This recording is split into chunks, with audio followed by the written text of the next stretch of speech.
אשא עיני אל ההרים, מאין מאין יבוא עזרי. אשא עיני אל ההרים, מאין מאין יבוא עזרי.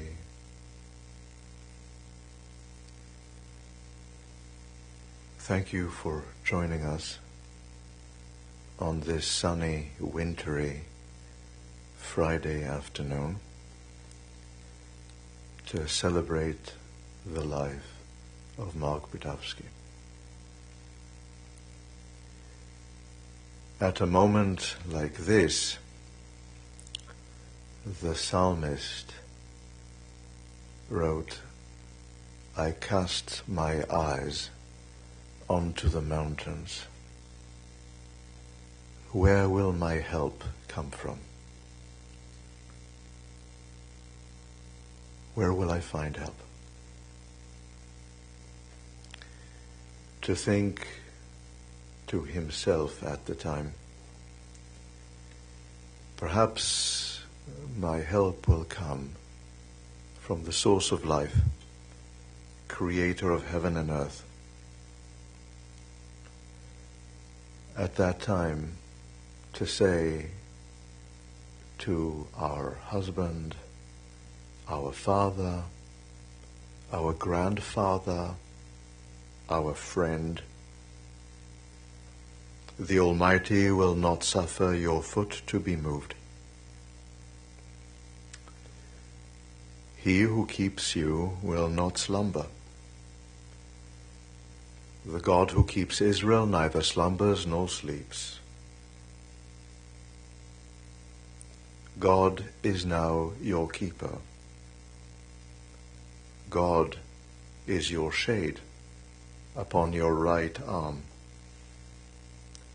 The sun will not smite you by day, nor the moon by night. God will now keep you from all trouble and all evil. Eternity will now keep your soul. May the source of life guard our going out and our coming in from now and forever.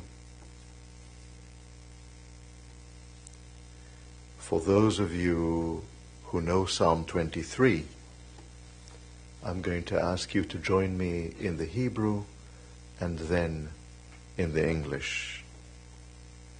Mizmor LeDavid. Adonai roi lo echsar, binot deshe yarbitzeni, al mei menuchot yenahaleni, nafshi yeshovev. Yancheni b'ma'agalei tzedek, למען שמו. גם כי אלך בגיא צל מוות, לא אירא רע, כי אתה עמדי. שבטך ומשענתך המה ינחמוני. תערוך לפני שולחן נגד צורריי.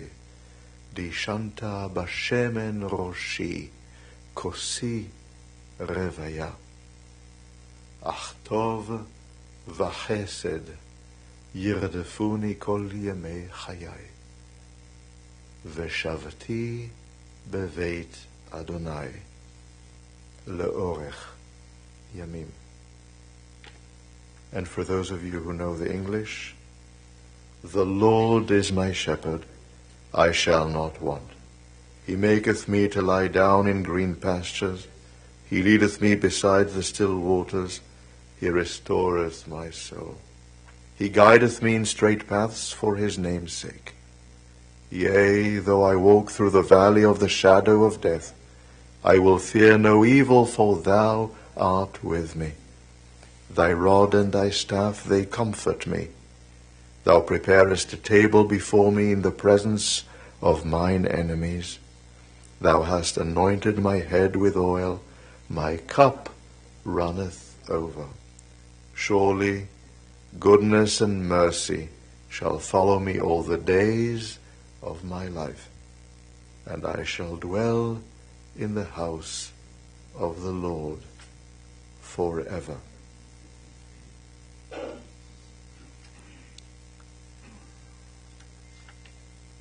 At a moment like this, Job taught us that we are to look for no higher purpose and no sense of justice. At a moment like this, the poet of Ecclesiastes wrote the following: A season is set for all things, and for every occurrence under the heavens. A time to be born, and a time to die.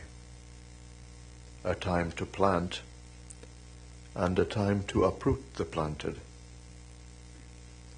A time to destroy that which was built, and a time to frame and to build.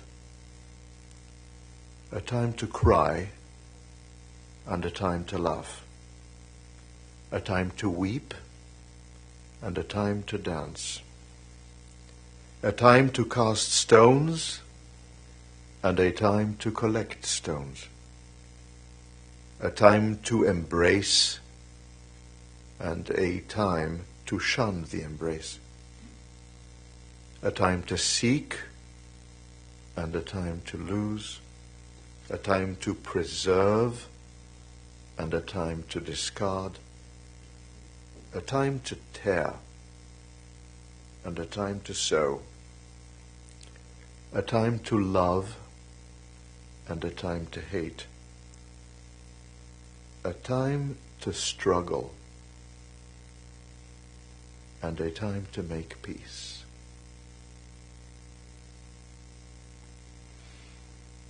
To celebrate this remarkable life, to remember this remarkable life, we are today going to hear from three people.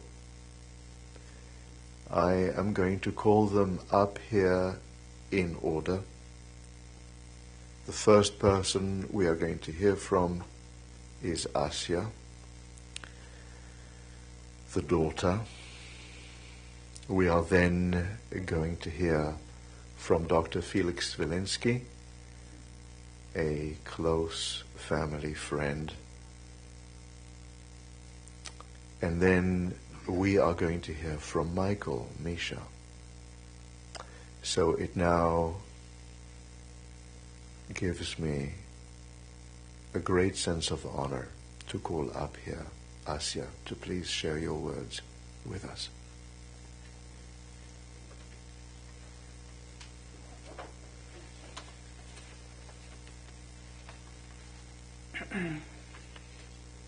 Thank you for being here with my family today.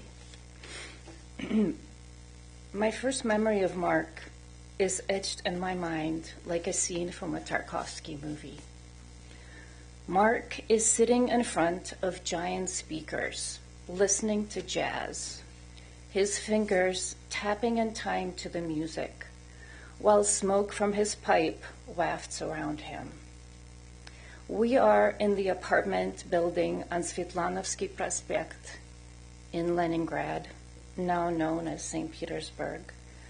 I am 4 or 5 years old. My second memory of Mark is him slow dancing with my mom. We are at our family dacha outside of Leningrad. It is autumn. It is the moment when I realized that my mom and Mark are in love. I am around 7 years old. My third memory of Mark is at my grandmother's communal apartment. It is just one room overlooking the Neva River, not too far from the Aurora battleship that fired the first shot of the Russian Revolution. He is dancing to tango music with his arms flung up in the air as he circles around the small space. He is joyful. His good mood and laughter is contagious, and everyone joins him in the tango dance. With this joyful exuberance and optimism, packing just a few suitcases, 2 kids with one on the way, Mark and my mom set out on the adventure of a lifetime. In 1979, they left Soviet Russia as Jewish refugees and traveled first to Vienna, Austria, then Rome, Italy, then New York City, though that was just for one night in a seedy hotel outside of Times Square, but it was still New York City. And finally arriving in Kansas City, Missouri, where upon walking off the plane, our family was greeted by a band, reporters, and the whole Kansas City Jewish community. Mark was quoted in the local paper. We were all photographed and appeared on the local news. Why, might you ask, such a reception? Unbeknown to us, we had arrived alongside the 500th Jewish family who couldn't speak a word of English. But Mom and Mark could, so they became celebrities the second they stepped onto American soil. Last night, Rabbi Cohen asked Dennis, my brother, and me if it was hard for us to leave Leningrad. Dennis was 14 and I was 11. And we both said, pretty much in unison, that no, it was not hard, because Mark and Mom made it an exciting adventure, not a hardship. With them, we got to fly in an airplane for the first time in our life. As kids, we explored Vienna and Rome. We went to the Colosseum.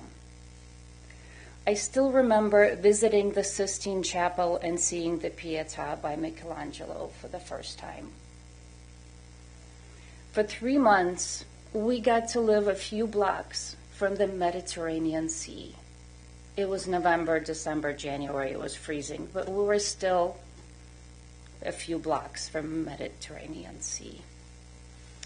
By the time we arrived in America, we had seen more of the world than some people would see in a lifetime. After a few years in Kansas City, Mark found a job in Cleveland with the same sense of adventure. Ilya, Dennis, Michael, and I, and Mom. We moved to this new home where over 4 decades, Mark and Mom have built a loving, supportive, creative community of friends. The community of friends that have become family. I've been back in Cleveland for 8 years now and have marveled at how full Mom and Mark's social calendars are. Book clubs, movie nights, opera listening nights, dinner parties, birthday celebrations involving elaborate performances and even costumes. Mark often said that this community of friends that it is what has kept him young. And he was so grateful for it. And I am also so very grateful for this community gathered here to remember and be inspired by the joyful exuberance that was, is, and always be Mark, who is my dad.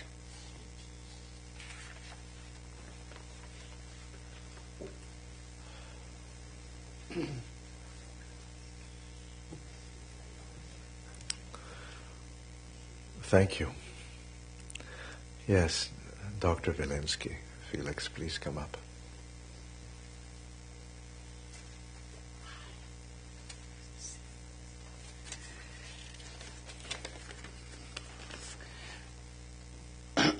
For majority of us, friendship usually starts when we are young.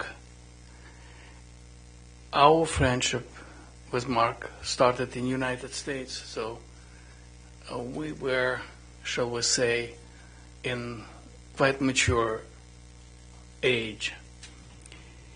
And our first interaction was a theological disagreement about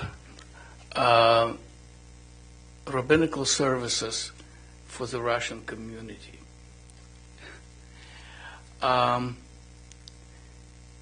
Usually that would create some resentment between people, but Mark, being Mark, actually gave us an opportunity to know each other, created a feeling of curiosity, respect, and that was the beginning, and the rest was history.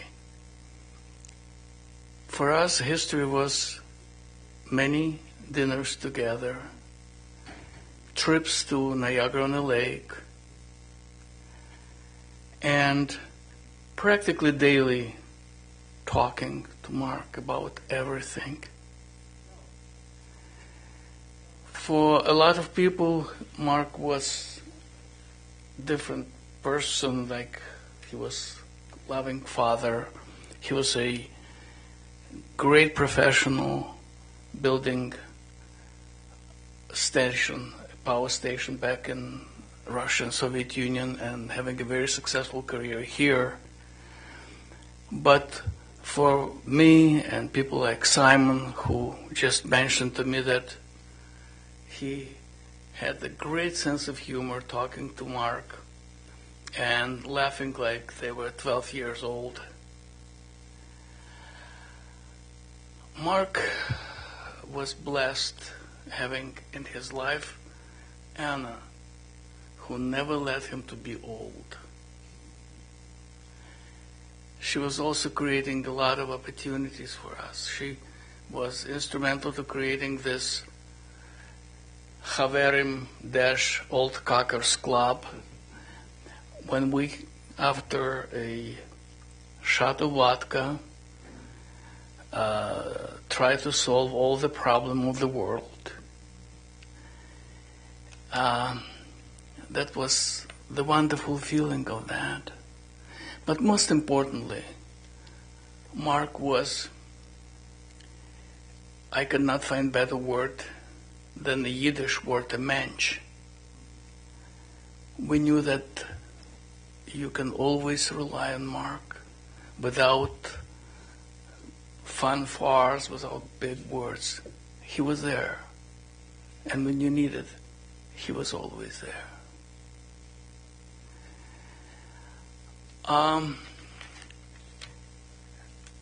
We always, as long as we have our memories, and as long as we have our mind, we'll have this internal conversation with Mark, relying on his calm,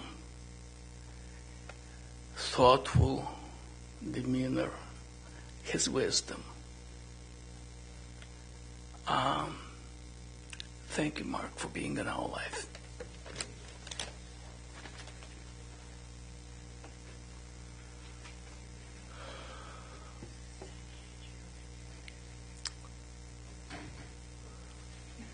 Thank you for this gift of friendship. Michael, I invite you up here.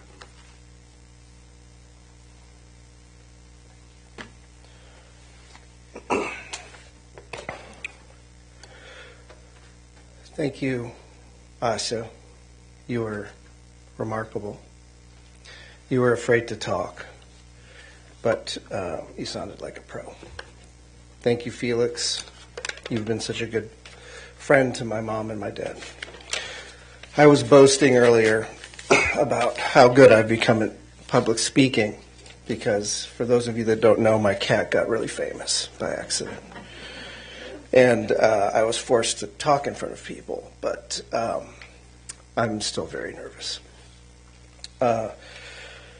I've been thinking about what I'm going to say, and then I said, I'm not going to write anything, and I did. I wrote stuff, and I'm going to read it. But so many memories come, and one memory is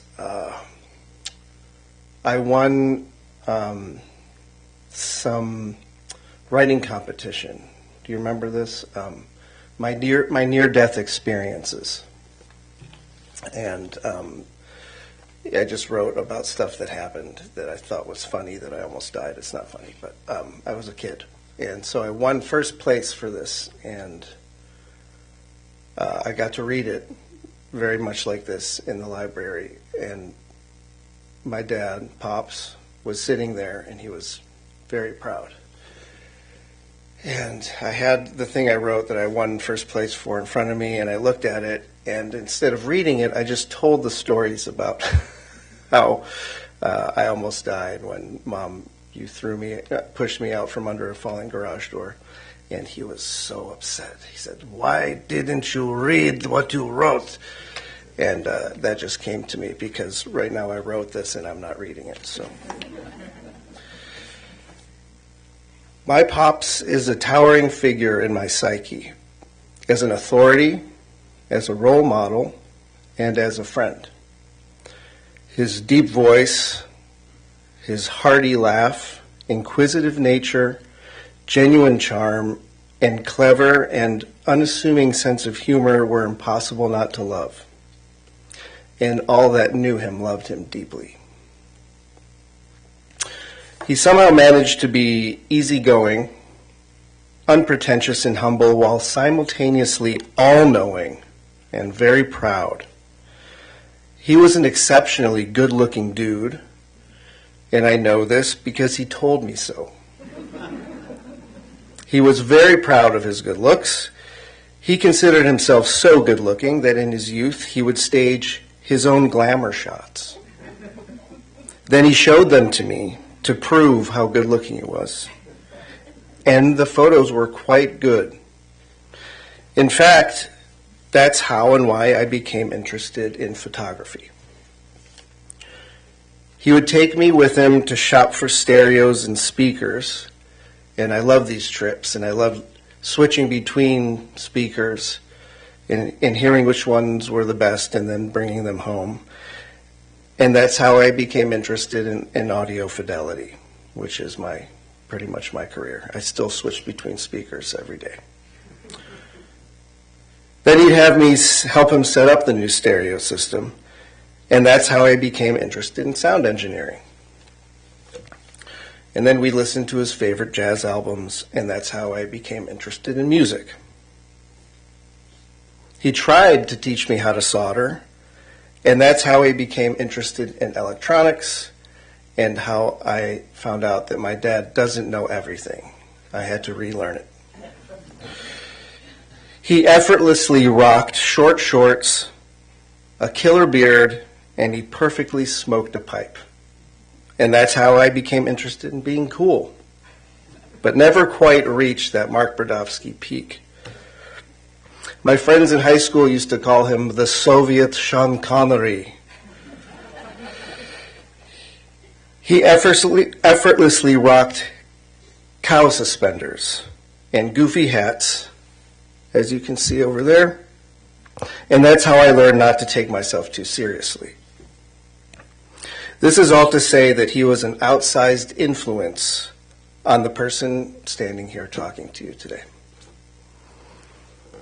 I may have mentioned this before, but he was also stubborn. He was the frustrating kind of stubborn that we all rolled our eyes at. The kind of stubborn that insisted on doing everything himself, like building his own office addition on our home or assembling his own walker on the very same day he wound up in the hospital this week. But more importantly, he was the kind of guy that never slowed down. and he never gave up regardless of the circumstances. He had to be that way to survive and to provide for his family. His stubbornness is the reason we, my kids as well, are here today. When I first heard that he might not make it, and in general lately, I've been really thinking about time a lot and just the passage of time and how it feels shorter and how I can't believe I'm 44. And I'm 44 years old right now today, and I feel my back does hurt. I'm tired, and I know you're probably laughing about that, but it's true. But that means I'm still 2 years younger than he was in 1980. The year he traveled across the world to a brand new country with a pregnant wife, her 2 grown children in tow, with no money, no English, no job, and a brand new baby boy on the way. I still haven't reached the age of 46, almost exactly half of his entire life ago, when he basically started over with nothing. And all of that to provide a better life for himself and, more importantly, for his family. I am beyond grateful for the sacrifices, the hard work, dedication, and the stubbornness that have afforded my family the wonderful life we enjoy today. The morning of his passing, my mom, my siblings, and I, we sat at the table to read his final requests. In his final words, he apologized to anyone that he may have unwillingly hurt throughout his life.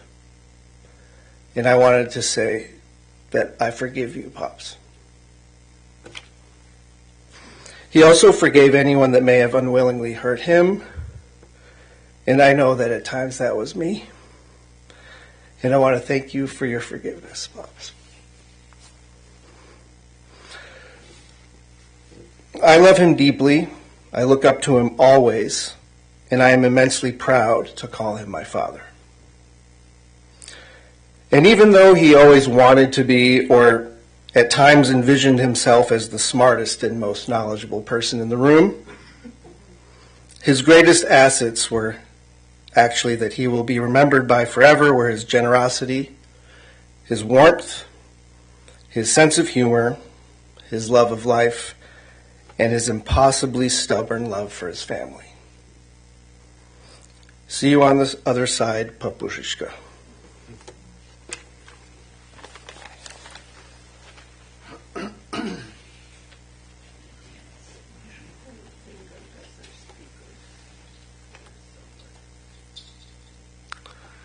Thank you.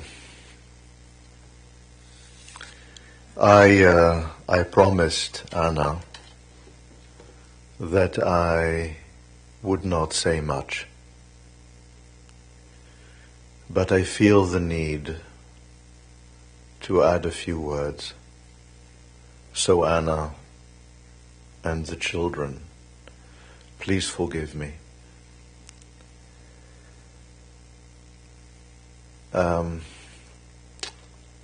I want to express my gratitude to Simon Rechsen for the wonderful interview that I read, and to this family for the time that we spent together. And I want to share a thought with you.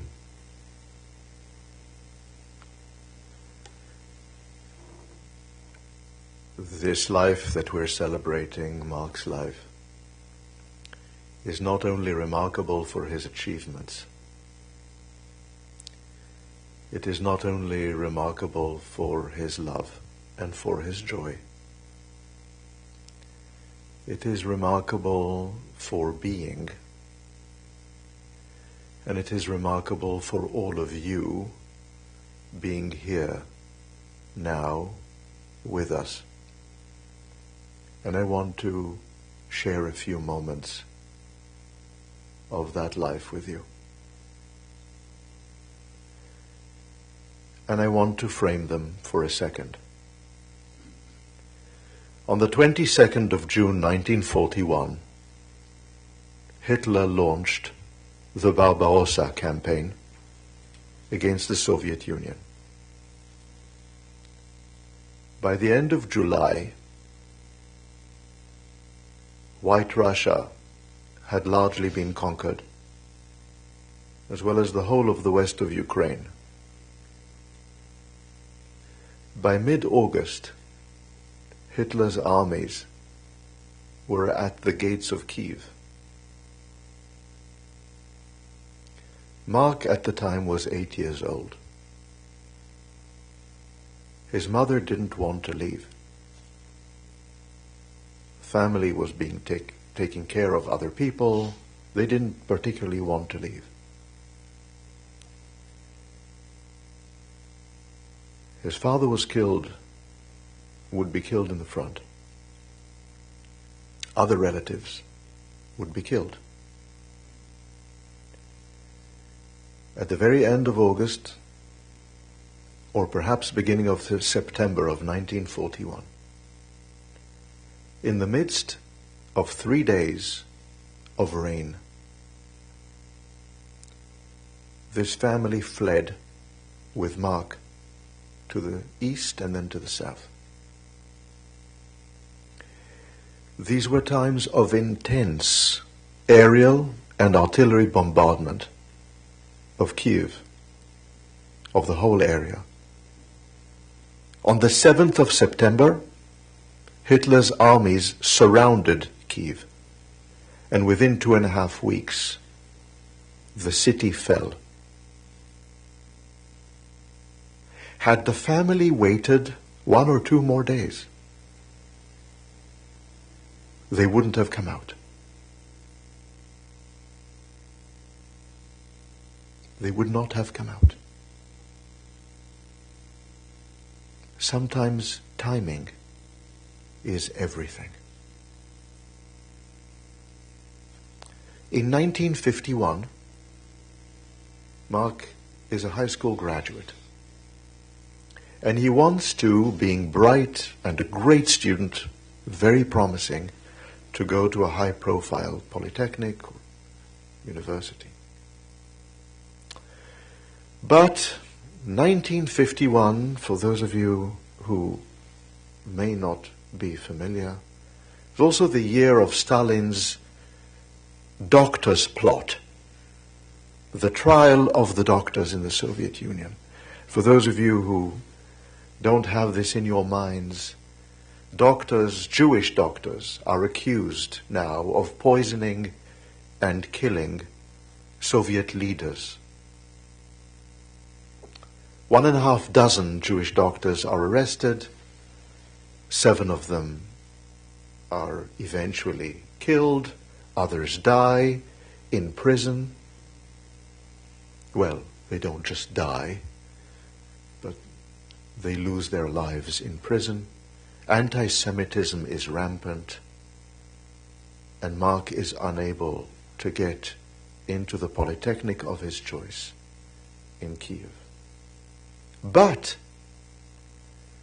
there is a representative there from the Bryansk Polytechnic, a small polytechnic, that became the home of dissidents. Professors who were thrown onto Bryansk because they were political dissidents, because they were undesirable to the Communist Party, who ended up being outstanding academics, researchers, teachers, and he gets this amazing education because he's picked, having failed to enter into the Kiev Polytechnic, and ends up going to Bryansk. Becomes this amazing engineer. At the age of 23, manages large projects, the building of large boilers, eventually the building of power stations. It was quite remarkable. In 1961, he decides he wants to leave everything and go back to Leningrad. Takes a break from work, goes to Leningrad, and ends up at the National Boiler and Turbine Research Center in Leningrad, where he meets somebody and says to him, I want to work with you, I'm ready to come and work with you. To learn that the vice president for personnel is on vacation, and that this vice president for personnel who normally makes the hires is a rabid anti-Semite who would never hire him. So he was hired before the vice president returned from vacation.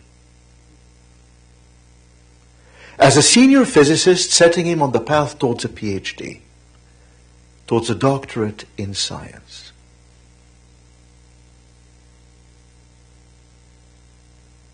In April of 1979, this family leaves the Soviet Union, as we've heard, to move to America. Before that, they send Ilya to Israel. 1979. On Christmas Eve, December 24, 1979, the Soviet Union declares war in Afghanistan. Imagine what would have happened had Ilya remained and gone to the Soviet army, had the family not left in time, leaving their work, becoming unemployed, doing the paperwork, waiting, now pregnant with Misha, about to leave the country into the unknown. I wanted to say this to you because the life of Mark is a life of a chain of miracles.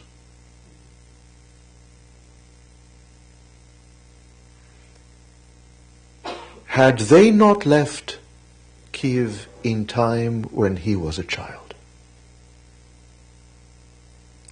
had that person from Bryansk not been there,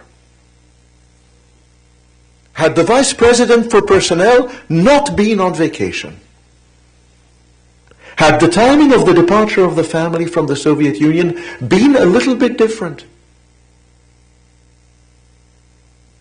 the course of the lives of the people in front of us would have been completely altered.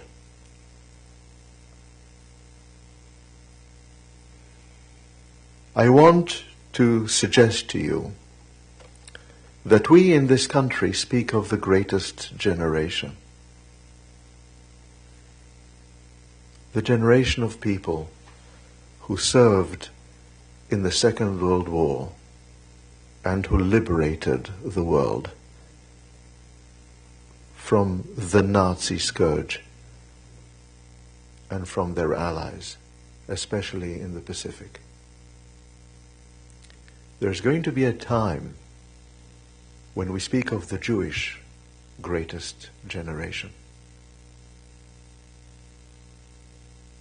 Those people who perhaps survived the war and who somehow managed, in the face of anti-Semitism, in the face of so many challenges, to make their way through the Soviet Union and eventually out of the Soviet Union, to build lives in this country and to create this magnificent family. Today, we celebrate these miracles. Today, we remember the joy, we remember the life, we remember the half-century of partnership of Mark and Anna, who went through this together. The love for the children and for the grandchildren, the great, great friendship. What a remarkable, remarkable legacy.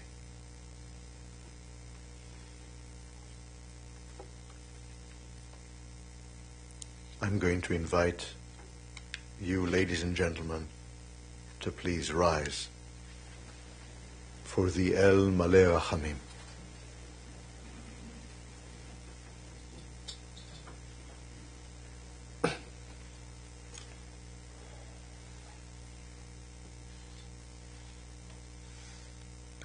El Maleh Rachamim שוכן במרומים המצא מנוחה נכונה תחת כנפי השכינה לנשמת מוטלה בן שמעון וגיטל שהלך לעולמו בעל הרחמים ייצור בצור החיים את נשמתו אדוני הוא נחלתו ינוח בשלום על משכבו ונאמר אמן. O God, full of compassion, who dwells on high, grant perfect rest unto the soul of our friend, of our grandfather, father, husband, Mark Bridavsky, who has departed from this world. Source of life and mercy, bring Mark into your presence and let his soul be bound in the bonds of eternal life. God, you are now his possession, and may his repose be peace. And let us together say, Amen.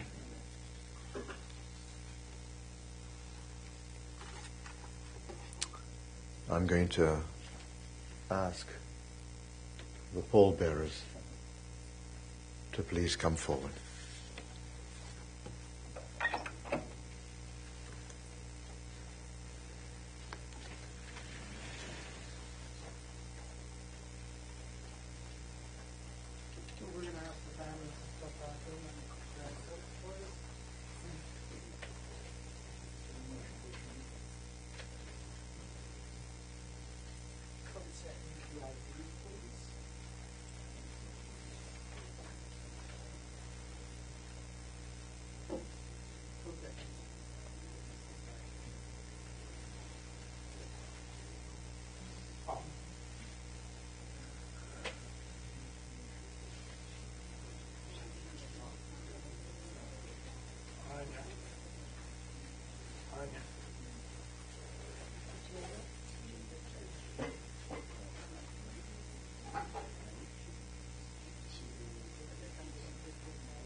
Excuse me, you mean not right away?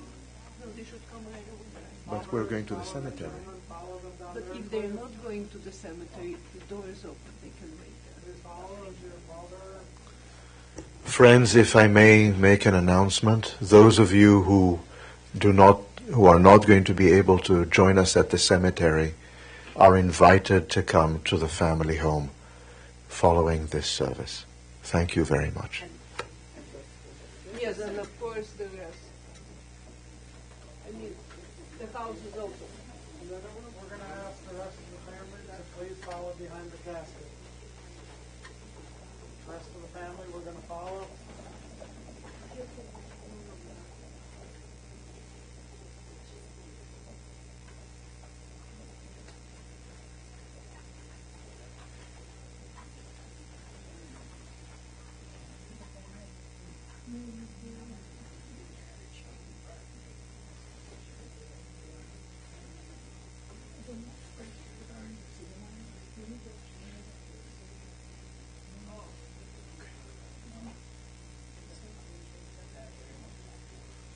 Friends, this concludes our service. I'm going to ask you to return to your cars. If you're going to the cemetery, please turn on your headlights and your hazard lights and your heat.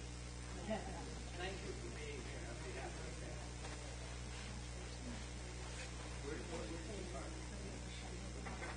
Big parking lot? Right up to the chapel.